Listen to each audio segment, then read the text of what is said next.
కనుక ప్రభు యేసుకి చెల్లును కాక ప్రార్థన చేద్దాం. స్తోత్రం నాయన, మీకు వందనాలు, స్తుతి స్తోత్రాలు చెల్లిస్తున్నాం తండ్రి. మరొకసారి నాయన నిలబెట్టుకున్నారు తండ్రి. నాయన అయ్యా, నేను నిలబడిన దాన్ని ఒట్టుదాన్ని మట్టుదాన్ని తండ్రి. నేను నా వల్ల అయితే తండ్రి ఏమీ కాదు కానీ తండ్రి నాయన పేతురు ఆత్మతో నింపినట్టు నన్ను పరిశుద్ధ ఆత్మతో నింపినైనా అయ్యా, నీ బిడ్డకి ఏదైతే అవసరం తన ప్రతి ఒక్క మాటని తన హృదయంలో తండ్రి దూరం ఉండొచ్చుగా తండ్రి. నాన్న అయా, నూరెట్ల ఆశీర్వాదాలతో నింపి నేలన తండ్రి పడిన విత్తనాల్లో మీరు ఫలింపదచ్చమని ఏస్తున్నాం అడిగి ప్రార్థిస్తున్నాం మా పరమ తండ్రి. బాగున్నారండి? అందరూ బాగున్నారా?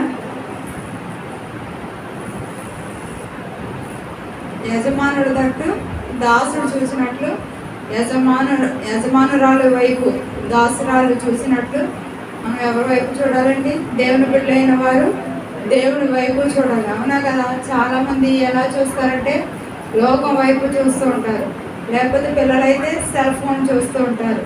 అవునా కదా? కానీ పెద్దవారైతే సీరియల్ సినిమాల వైపు చూస్తారు. కానీ దేవుడు అన్నాడు యజమానుడి వైపు.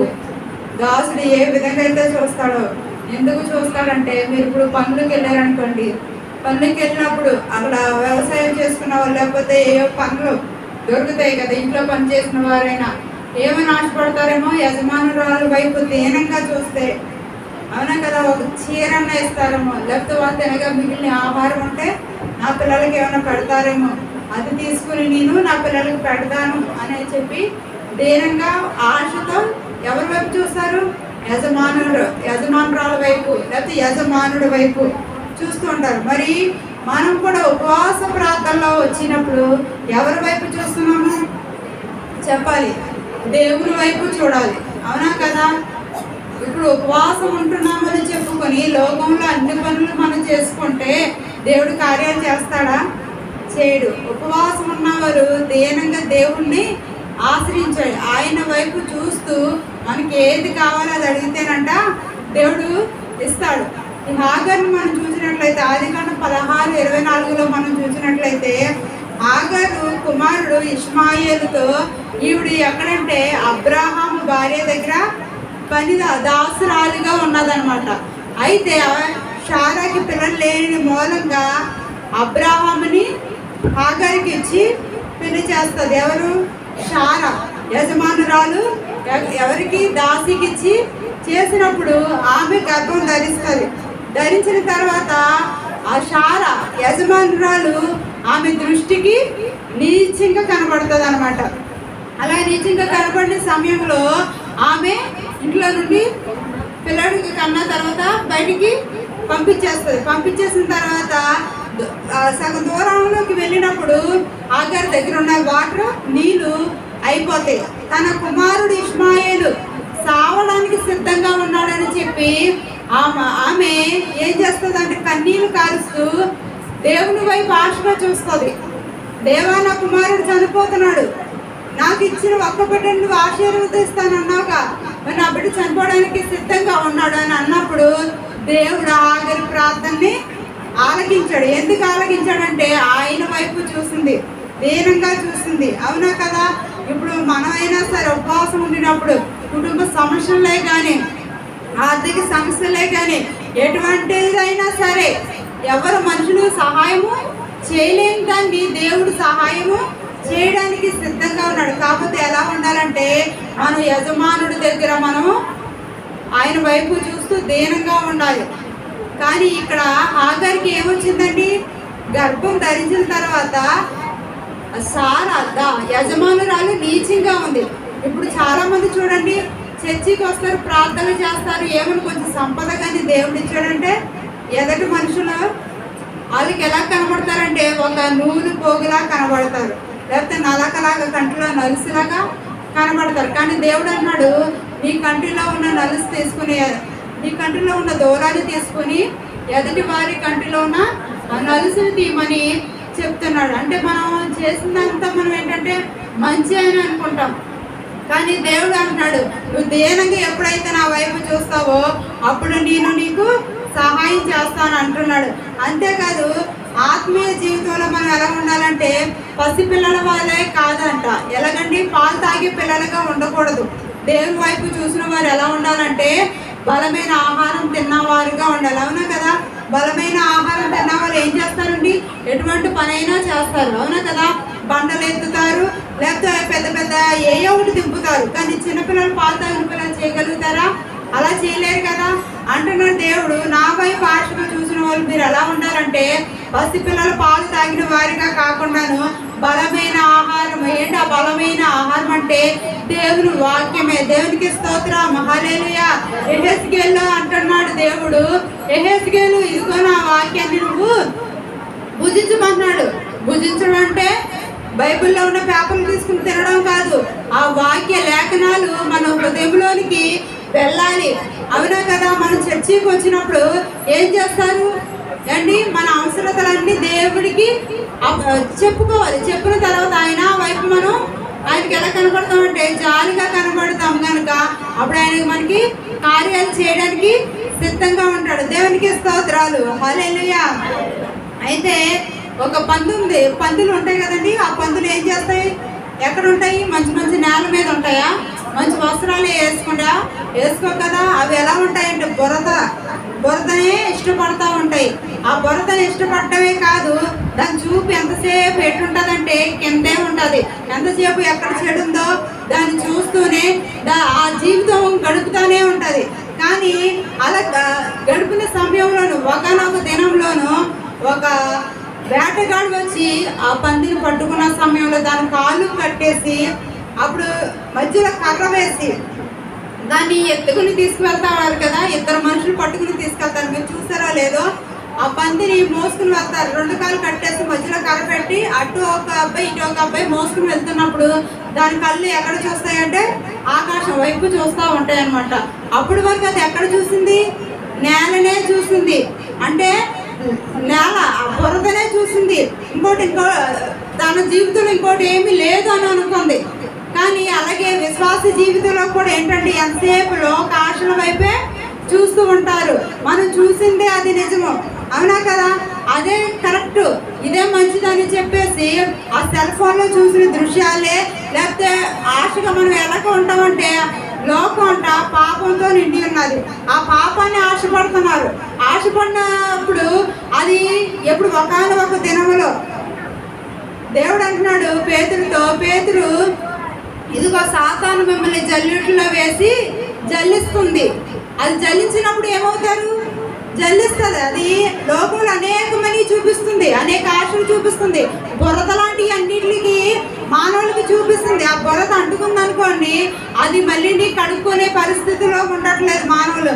ఆ బురదలోనే ఉంటూను అదే నిజమైన జీవితం అని చెప్పి ఉంటున్నారు. ఆ బురద అంటుకున్నప్పుడు అది మనము లోక వైపు దేవుడు ఉన్నాడని చెప్పి ఎవరు గ్రహించట్లేదు.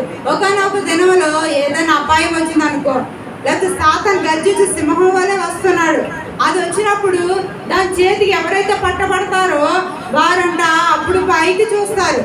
అప్పుడు నా దేవా అనేసి అరుస్తారు. ప్రభువా ప్రభువా అన్నవాడు పరలోక రాజ్యము చేరడు, కానీ తండ్రి తన చిత్తము ప్రకారము నెరవేర్చిన వాడు పరలోక రాజ్యము చేరతాడు. అవునా కదా? ఆయన ఆజ్ఞలు పాటించాలి, ఆయన కట్టడాలు మనము ఆచరించాలి. చర్చికి వచ్చి హాజరు చేసుకున్నంత మాత్రాన ప్రతి శనివారం ప్రతి ఆదివారం హాజరు చేసుకుంటే పరలోక రాజ్యం చేరిపోతారా? చేరిపోరు. నా మందిరానికి వచ్చినప్పుడు నీ ప్రవర్తన నీవు జాగ్రత్తగా చూసుకోవాలి. ఏంటి ఆ ప్రవర్తన? నువ్వు నీ మనసులో ఊహించుకునే ప్రవర్తన, లేకపోతే నువ్వు నడవడిగా. ఆయన పరిశుద్ధుడు. అవునా కదా? మనం కూడా ఆయన బిడ్డలుగా ఉన్నాం. మనం ఎలా ఉండాలి? పరిశుద్ధులుగానే ఉండాలి.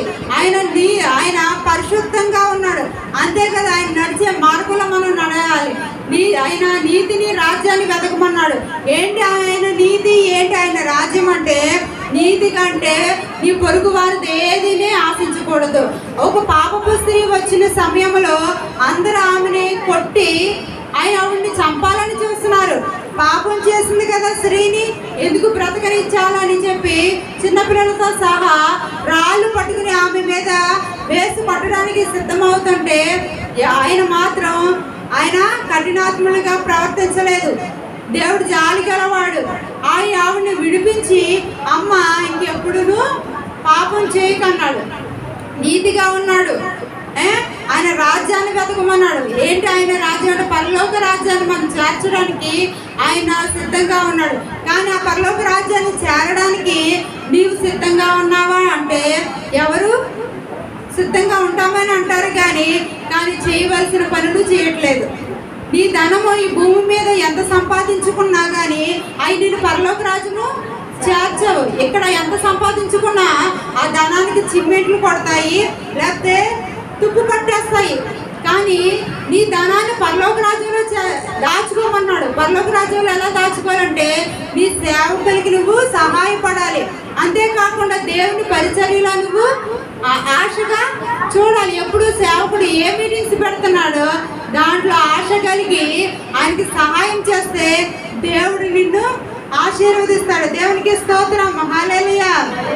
ఒకానొక దినములో మన పరలోక రాజ్యం వెళ్ళాలంటే, ఎత్తపడే గుంపులో ఉండాలంటే ఎలా ఉండాలంటే ఆయన నీతిని, ఆయన రాజ్యాన్ని మనము వెతకాలి. అంతేకాదు ఒక గుడ్డివాడు ఆశతో ఉన్నాడు. ఎలా ఉన్నాడు? కళ్ళుంటే బాగుండును, నేను యేసేని చూసేవాడిని అనుకున్నాడు. కానీ ఆయనకి కన్నులు లేవు. కానీ హృదయము అంతరంగాల దేవుడు పరిశోధించే దేవుడు. నువ్వు ఆశ కలిగి ఉన్నావు అనుకో ఆయన చూడాలని, లేకపోతే యజమానుడు నా దేవుడు, ఆయన నాకు ఎటువంటి సహాయం చేస్తాడు, ఎటువంటి పాప ఊపిలో నుండి అయినా నన్ను విడిపిస్తాడని చెప్పి ఆయన వైపు నువ్వు తేరి చూసినట్లయితే, ఆయన వైపు తేరి చూస్తే ఆయన వారిని విడిపిస్తాడు. ఈ గుడ్డివాడు పిలుస్తుంటే అక్కడ ఉన్న వాళ్ళందరూ కూడా ఉన్న వాళ్ళందరూ ఏం చేస్తారంటే అరవకు, దేవుడు వస్తాడు అని చెప్పి అన్నప్పుడు ఆయన దాటిపోతుంటే, దావీదు కుమారుడా నన్ను దాటిపోవద్దు. అలాగే అనే పరిస్థితిలో ఉన్నారా? యేసయ్యా నీ యజమానుడా నన్ను దాటిపోకుండా అని చెప్పే పరిస్థితిలో మనం ఉన్నామా? సన్నిధికి ఎప్పుడు వచ్చామా ఆశ్రయించుకుని వెళ్ళిపోదామా అనుకునే పరిస్థితిలో ఉంటే నీ కార్యాలు జరగవు. దేవుని సన్నిధికి వచ్చినావు, అక్కడ గుడ్డివాడు ఏం గ్రహించాడు? యేసయ్య త్రోవలో వెళ్తున్నాడు అని చెప్పి అక్కడ ప్రజలందరూ ఆయన నోరు మూస్తుంటే ఆయన మౌనంగా లేడు.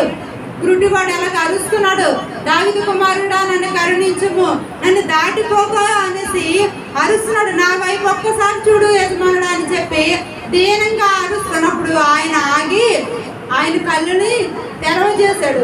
మరి నువ్వు ఉపవాసం ఉండి దేవుని సన్నిధిలోనికి వచ్చి ప్రార్థన చేయకుండా, నోరు ఇప్పకుండా నువ్వు ఏదో వచ్చాము వాక్యం వినేసాంలే వెళ్ళిపోయాంలే, లేకపోతే పాటలు అయిన తర్వాత వెళ్తామని చాలా మంది అనుకుంటారు. కానీ ఆరాధన ఆయన వైపు చూడాలంటే, ఆయన కార్యాలు మనం పొందుకోవాలంటే మొదటనే ఎలా రావాలండి? మగ్దలేని మరియను చాలా మంది స్త్రీలు చీకటిగా ఉన్నప్పుడు వెళ్ళారు. ఎక్కడికి? సమాధి దగ్గరికి. ఎందుకు? ఆయన చూడాలని వెళ్ళినప్పుడు ఆయన వారికి కనపడ్డాడు. ఎలాగా? తోటమాలివాడిగా కనపడ్డాడు. కానీ వాళ్ళు గ్రహించలేదు. కానీ నువ్వు కూడా ఆశ కలిగి దేవుని చూడాలని నువ్వు ఆశతో వచ్చేవనుకో ఆయన నీకు కనపడతాడు. నువ్వు ఏ కార్యాలు కావాలనుకుంటున్నావో ఆ కార్యాలు దేవుడు నీ జీవితంలో నెరవేర్స్తాడు. దేవునికి స్తోత్రం, హల్లెలూయా. అదేవిధంగా అన్న ఆమె గుడ్రాలు అనమాట. అయితే పెరున్నా కూడా ఆమె తోడికోడలు. అయితే ఆమెకి పిల్లలు ఉన్నారు, ఈమెకి పిల్లలు లేరు. కానీ అందరూ గొడ్రాలు అన్నప్పుడు ఇప్పుడున్న కాలంలో కూడా చూడండి, గొడ్రాలుగా ఉన్న వాళ్ళకి చాలా నిందలు, అవునా కదా? ఏ ఫంక్షన్లకి వాళ్ళని ఆహ్వానించరు. ఆ గొడ్రాలు అనే మాట చాలా స్త్రీకి చాలా వేదన కలిగిస్తుంది. అయితే ఆ స్త్రీని అంత ఆమె ఏం చేసిందంటే దేవుని మందిరంలోనికి వెళ్ళి మూలిగింది. ఆయన వైపు చూసి దీనంగా చూసి కన్నీరు విడుస్తుంది. ఆయన యజమానుడిని బ్రతిమాలుకుంటుంది. అప్పుడు సేవకుడు ద్వారా ఆవిడకి వాగ్దానం ఇచ్చాడు. సమూయేలు అనే ప్రవక్తన ఆమెకు అనుగ్రహించాడు. గొడ్రాలు అనుకున్న ఆమె జీవితంలో 7 పిల్లలు కనే అంత గొప్ప సహాయాన్ని దేవుడు అనుగ్రహించాడు. ఎందుకంటే యజమానుడు నా దేవుడు ఉన్నాడు. ఈ మరి ఫస్ట్ తన భర్తని వేడుకుంది, నేను గొడ్రాలుగా ఉన్నాను, నాకు పిల్లలు కావాలంటే ఆయన అన్నాడు, నా వల్ల ఏమన్నా అవిద్దా? పిల్లలు కనడానికి నేనేం దేవుడు? అవునా కదా? ఎంతమంది మనుషుల వల్ల అయితే సాయం రాదు, అవునా కదా? కానీ ఆమె ఎవరి సహాయం కోరుకుందంటే దేవుడి సహాయం కోరుకుంది. ఆయన వైపు ఆశగా చూసిన యజమానుడి వైపు ఆయన కార్యము చేశాడు. దేవునికి స్తోత్రాలు, హల్లెలూయా. కానీ చాలా మంది ఏం చేస్తారంటే ఈ లోకంలో ఉన్న వాళ్ళందరూ దేవుని వైపు చూడడం అనేసి ఈ లోకం వైపు చూడడం మొదలెడుతున్నాం, అవునా కదా? కానీ సృష్టిని సృష్టించిన సృష్టికర్తను మరిచి ఏం చేస్తున్నారంటండి? సృష్టిని పూజిస్తున్నారు, అవునా కదా? ఆయన వైపు చూడమంటే లోకాన్ని చూసి వారు ఏం చేస్తున్నారు? పూజిస్తున్నారు. చెట్టుకి లేకపోతే రాయికి రప్పకి మ్రొక్కుతున్నారు, కానీ నిజమైన దేవుణ్ణి గ్రహించట్లేదు. నిజమైన దేవుడి వైపు ఎవరూ చూడట్లేదు. కానీ దేవుడు అంటున్నాడు యెషయా 1:2లో, నేను పిల్లలను పెంచాను, వారిని పెద్దవారిగా చేశాను. యెషయా 1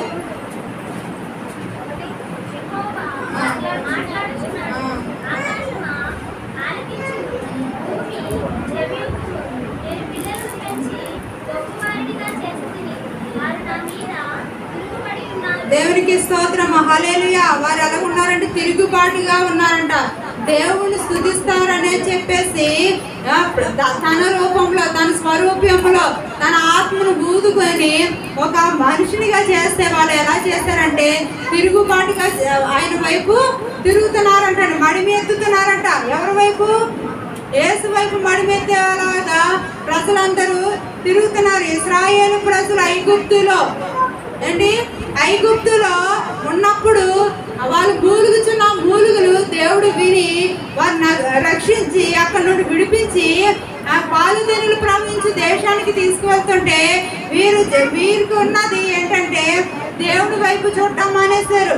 మోషే దేవుని సన్నిధికి ఎక్కి దేవుడి వైపు చేతి నుంచి ప్రార్థన చేస్తున్న సమయంలో వీరు ఏం చేశారంటే ఆహారం దగ్గరికి వెళ్ళి ఆహారాన్ని ఇదిగో మోషే మమ్మల్ని నడిపించే నాయకుడు మాకు లేడు, మాకు ఒక దేవుడు కావాలి, ఆ దేవుడిని నువ్వు మాకు చూపించాను అన్నప్పుడు అప్పుడు ఆహారం ఏం చేశాడంటే వారి దగ్గర ఉన్న ముక్కు పుడకలన్నీ బంగారంతో ఒక దూడని చేసి ఆ దూడకి ప్రార్థన చేయడం మొదలెట్టారు. ఆ దూడకి కళ్ళున్నాయి కానీ చూస్తాయా? చెవులు ఉన్నాయి. వారు మర్ర వింటాయా? వినవ. నోరున్నా కూడా మాట్లాడదు. కానీ దేవుడు అన్నారు వాళ్ళు నా మాట వినడం మానేశారు, నాకు తిరుగుబాటు చేస్తున్నారు, నా మీద మడిమెత్తుతున్నారు. నా వైపు చూడవలసిన పిల్లలు లోక వైపు చూస్తున్నారు అని చెప్పేసి అది చాలా బాధపడుతున్నాడు. అంతేకాదు యెషయా 5:20 మనం చూసినట్లయితే కీడు మేలని మేలు కీడని చెప్పుకొనిచున్నారంట. దేనికోసం అండి? వాళ్ళు చేసింది తప్పే పనే కదా. నేను తప్ప వేరొక దేవుడిని ఉండకూడదు అన్నాడు దేవుడు. కానీ వాళ్ళు ఏం చేశారంటే రూపాన్ని మాకు కావాలని చెప్పి వారు ఒక దూడని చేసుకుని ఇదే మేలు ఇదే దేవుడు అని చెప్పి వాళ్ళు గ్రహిస్తున్నారు. అదే విధంగా మనం కూడా వెళ్ళకూడని మార్గాన్ని నువ్వు వెళ్ళకు, దుష్టుల ఆలోచన చెప్పున నడవకు, పాపుల మార్గాన్ని నువ్వు నిలవకని దేవుడు చెప్పినప్పుడు కాదు ఇదే మేలు అని చెప్పి మనుషులు సమర్థించుకుంటున్నారు. కానీ 1 కొరింథీయుల 5వ అధ్యాయం మనం చూసినట్లయితే తన తల్లిని అంటే పరస్త్రీని ఆశించినప్పుడు ఆ వాళ్ళంటే సమర్థిస్తున్నారంట. కానీ అటువంటి వారిని గద్దించట్లేదు, అవునా కదా? పాపం చేస్తున్నాడు ఒక కుమారుడు అంటే ఆ కుమారుడిని నువ్వు గద్దించాలి కదా, అటువంటి తప్పు చేసిన వాళ్ళని నువ్వు శిక్షించాలి కదా. అలా శిక్షించడం అనేసి అది మేలు అని చెప్పంట మనుషులు ఏమనుకుంటున్నారంటే అదే మేలు ఏంటండి దేవుడు చేశాడు అదే మంచి కార్యం అని చెప్పేసి అంటే వారంతటా వారు సమర్థించుకుంటున్నారు. అంతేకాదు ఈ లోక దేవత అంట ప్రజలకి అందరికి ఏం చేస్తుందండి? గుడ్డుతనం కలిగి చేస్తుంది, అవునా? 101 దేవతలు ఉన్నాయంట. అవన్నీనంట వారికి మానవులకి అందరికి ఏం చేస్తున్నాయి? గుడ్డుతనం కలిగి చేస్తున్నాయి. అంతేకాదు చెడుని విడవకుండానంట అదే మేలని చెప్పేసి ప్రజలందరూ అనుకుంటున్నారు. నువ్వు ఎప్పుడైతే చెడుని విడిచి దేవుణ్ణి చూసినట్లయితే ఆయన నిన్ను గొప్పగా ఆశీర్వదిస్తాడు. అంతేకాదు ఒకవేళ ఆ చెడుని విడవకుండాను అదే మేలని చెప్పేసి మనం అనుకుంటేనంట లోపడకపోతే లోపడని వారికి శ్రమ అంటున్నాడు. లోపడడం అంటే ఏంటి? ప్రార్థనకు వస్తున్నారు. ప్రార్థనకు వచ్చినప్పుడు పిల్లలు ఏం చేస్తున్నారు? మాట్లాడుకోవడం, లేకపోతే చర్చిలు అటు ఇటు తిరగడం, అవి కూడా లోపడకపోవడమే కదా. దేవుడి సన్నిధిలోనికి వచ్చినప్పుడు భయభక్తులతో ఉండాలి. ఇది పవిత్రమైన స్థలము. నేను పరిశుద్ధుని కనుక మీరు పరిశుద్ధులై ఉండాలంటే హృదయం మన గడప దగ్గర మనం వచ్చినప్పుడే మన హృదయమనే మనము పరిశుద్ధంగా ఉంచుకోవాలి. మన నడవడిక, మన చూసే చూపులు కూడా అవి దేవునికి ఇష్టంగాను ఆయనకి సంతోషకరంగా ఉండాలి. కానీ ఆయన ఆయాసకరంగాను ఆయన్ని దుఃఖపరిచేవారుగా ఉండకూడదంట. దేవునికి స్తోత్రాలు. హల్లెలూయా. జక్కయ్య ఆశ కలిగి ఏం చేశాడు? పరిగెత్తుకుంటా వెళ్ళాడు. ఎక్కడికి? యేసేని చూడాలని. అవునా కదా? ఆయన వైపు చూస్తే అసలు యేసు ఎవరో అని చూడగోరాడు. అవునా కదా? అలా చూడగోరిన వాడిని తన జీవితంలో దేవుడు అద్భుత కార్యాలు జరిగించాడు. ఎంతో కఠినాత్ముడు. ఒకరి దగ్గర 1000 రూపాయలు తీసుకోవాల్సినప్పుడు ఇంకా ఎక్స్ట్రా 500 వేసుకుని తీసుకుని అంత కఠినాత్ముడు అనమాట. అటువంటి ఆయన ఏం చేశాడంటే దేవుని చూసినప్పుడు ఒకరికి 400 ఇవ్వాలంటే వారికి మరలా 400 ఇవ్వడానికి ఆయన ఇష్టపడ్డాడు. అలాగే పాపపు జీవితంలో ఉన్న నువ్వు ఎవరైనా సరే దేవుని వైపు తేరు చూస్తే ఆ పాపపు ఆలోచనలో నుండి దేవుడు విడిపిస్తాడు. లేకపోతే ఆర్థిక సమస్యలో నుండి నువ్వు కష్టపడుతున్నావు అనుకో, ఆ సమస్యల నుండి కూడా దేవుడు విడిపించడానికి ఇష్టపడుతున్నాడు. ఎప్పుడు అంటే యజమానుడి వైపు మనము తేరు చూడాలి. ఆయన వాక్య లేఖనాలు మనము భుజించాలి. అంటే వాక్యాన్ని ఎప్పుడు మనము నెమరు వేస్తూ ఉండాలి. చూడండి, పశువులు ఏమైనా ఆహారం తిన్నాయనుకోండి, అవి ఏం చేస్తాయి? పడుకున్న సమయంలో నెమరు వేస్తూ ఉంటాయి. అవునా కదా? చర్చికి వచ్చి వాగ్దానాలు వింటున్నారు, లేకపోతే టీవీలో వాక్యాలు వింటున్నారు. కానీ ఉన్న వాక్యాలు ఏం చేస్తున్నారంటే హృదయంలోనికి వరకు వెళ్ళట్లేదు. ఎక్కడండి? విన్నది విన్నట్టుగానే వదిలేస్తున్నారు. కానీ అలా వదిలేస్తే దేవుడి కార్యాలు జరుగుతాయా? జరగవు. నువ్వు ఎప్పుడైతే ఆ వాక్య లేఖనాలు హృదయంలోకి తీసుకుని నువ్వు ఎప్పుడైతే వాటిని పట్టుకుని ప్రార్థన చేస్తున్నావో అప్పుడు ఆయన వైపు నువ్వు తేరు చూసినట్లు దేవుడికి కార్యాలు చేయడానికి ఇష్టంగా ఉన్నాడు. దేవునికి స్తోత్రాలు. హల్లెలూయా. యెషయా 49:15 మనం చూసినట్లయితే, స్త్రీ తన గర్భమున పుట్టిన బిడ్డను కరుణించకుండా తన చంటి పిల్లను మంచునేమో కానీ నేను మాత్రము నేను నిన్ను మరువను అంటున్నాడు. చూడండి, కన్న తల్లిదండ్రులే ఒక వీడియోలో చూస్తే చిన్న బాబు, ఆ బాబుని తల్లి ఫోన్లో రికార్డు చేస్తే ఆ బాబుని కొడుతుంటే ఆ బ్లడ్ కూడా ఎంత వస్తుందో అవన్నీ చూస్తున్నారు. కొడుకున్న బాబుని 1 సంవత్సరం ఉంటుంది మా బాబుకి. ఆ సంవత్సరం ఉన్న బాబుని గుద్దుతుంది. చేత గుద్దుతే నోట్లోంచి బ్లడ్ మొత్తం చాలా ఎక్కువ వస్తుంటే వాడు గిరిగిలా కొట్టుకుంటున్నాడు, ఏడుస్తున్నాడు. కానీ ఆ అమ్మాయి ఏం చేస్తున్నాడు? ఆ చేతిలో తీసి ఆ జుట్టు పట్టుకుని ఇలా లాగి ఆ వీడియో నోటి దగ్గర ఆ బ్లడ్ అది కనిపిస్తుందో లేదని చెప్పి వీడియో తెస్తుంది.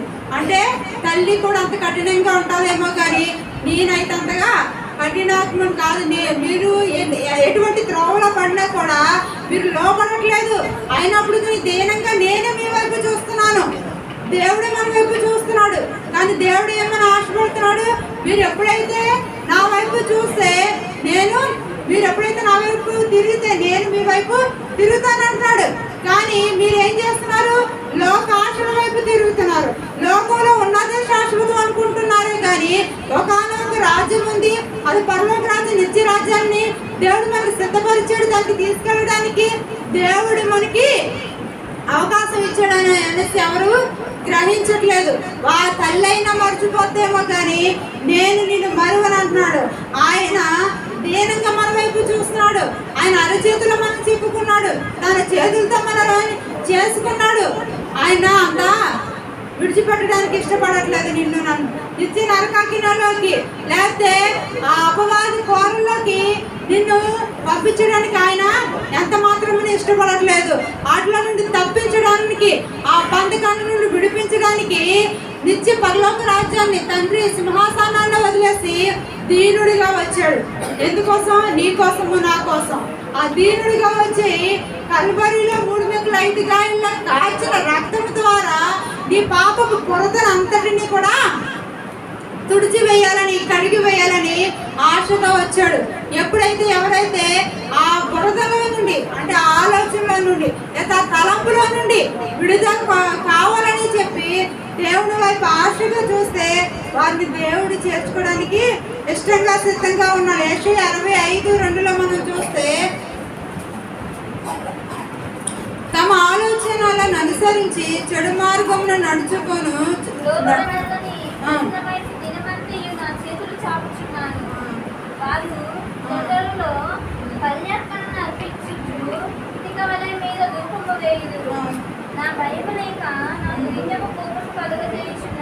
చాలా తమ ఆలోచనలను అనుసరించి చెడు మార్గమును నడుచుకొనుచు లోబడని ప్రజల వైపు దినమంతయు నా చేతులు చాపుచున్నాను. వారు తోటలలో బలి అర్పణ అర్పించుచు ఇటికెల మీద ధూపము వేయుదురు.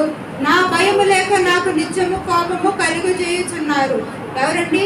ప్రజలంట నిత్యము ఆయనకి కోపము కలుగు చేస్తున్నారు. పదే పదే ఇశ్రాయేలు ప్రజలు చూడండి, దేవుడు విడిపించడం, మరలా వాళ్ళు దేవునికి అవిధేయతగా నడవడం, వాళ్ళు మరలా 430 సంవత్సరాలు మరలా ఇశ్రాయేలు ప్రజల్ని బంధకాల్లో పెట్టినప్పుడు మళ్ళీ వాళ్ళని విడిపించాడు. కానీ వాళ్ళు మరలా ఏం చేస్తారు? మళ్ళీ తప్పుల మీద తప్పులు. అలాగే ప్రజలు, మనం అందరం భూమి మీద ఉన్న వారందరూ ఏం చేస్తున్నారంటే, దేవుడు ఒక భయాన్ని, లేకపోతే ఆయన వైపు భయం లేకుండా ఉన్న వారి వైపు ఆయన ఒక శ్రమను కలుగు చేస్తున్నాడు. ఏంటంటే, సపోజ్ ఉదాహరణ కరోనా వచ్చిందంటే, ఆ కరోనా ఎవరు చేసుకున్నదండి? మనుషులు వాళ్ళే కదా. ఎయిడ్స్ రోగం వచ్చిందంటే ఎవరు చేసుకున్నది? అది మనుషుల వల్లే కదా. వాళ్ళు దినదినము అంటే ఆయనకి ఆయాసకరంగాను కోపం పుట్టిస్తూను దుఃఖం రేపుతున్నారంట. వీళ్ళు ఎలా ఉన్నారంటే లోపడకుండా ఉంటున్నారంట. ఇలా లోపడకుండా ఉన్న వారికి అందరికీనంట ఒకనొక దినంలో కూడా వారికి శ్రమ వస్తుంది. అది ఎలా వస్తుందంటే హఠాత్తుగా వస్తుంది. నాశనము ఎలా వస్తుందంటే హఠాత్తుగా వస్తుందంట. ఆ నాశనంలో నువ్వు పడకూడదని ఆయన కోరుకుంటున్నాడు. ఆయనే నీ వైపు చూస్తున్నాడు ఆశగా. నా కుమారుడు నా దగ్గరకు వస్తాడని. ఎవరైతే ఇప్పుడు ఇక్కడికి వచ్చిన వాళ్ళు, నేను దేవుని వైపు చూస్తాను, ఆయన నా ప్రతి ఒక్క సమస్యను తీరుస్తానని అనుకున్నవారు మోకరించి ప్రార్థన చేద్దాం. స్తోత్రం నాయనా, మీకు వందనాలు, స్తుతులు, స్తోత్రాలు ప్రభా. ఆశ్చర్యకరుడా, ఆలోచనకర్త, ఇదిగో నాయనా దీనులు అయిన మా వైపు అయ్యా దీనంగా మీరు చూస్తున్నారు ప్రభా. లోబడని వైపు తండ్రి నాయనా, లోక వైపు తండ్రి నాయనా, ఇదిగో మీరు అయ్యా నీ వైపు మీరు చూడకుండా లోక వైపు చూస్తున్న ప్రతి ఒక్క బిడ్డల్ని యేసు నామములో క్షమించి తండ్రి బిడ్డలకు అందరికీ విడుదల దయచేసి నీ సన్నిధిలో ఒక సాక్షిగా నిలబెట్టుకుని అయ్యా నీ చేతుల మమ్మలో చెప్పుకున్న ప్రతి ఒక్క పాప భర్త నుండి విడుదల దయచేసి నిత్య పరలోక రాజ్యంలో చేర్చుకునే అవకాశం దయచేయమని యేసు నామములో ప్రార్థిస్తున్నాం తండ్రి. ఆమేన్.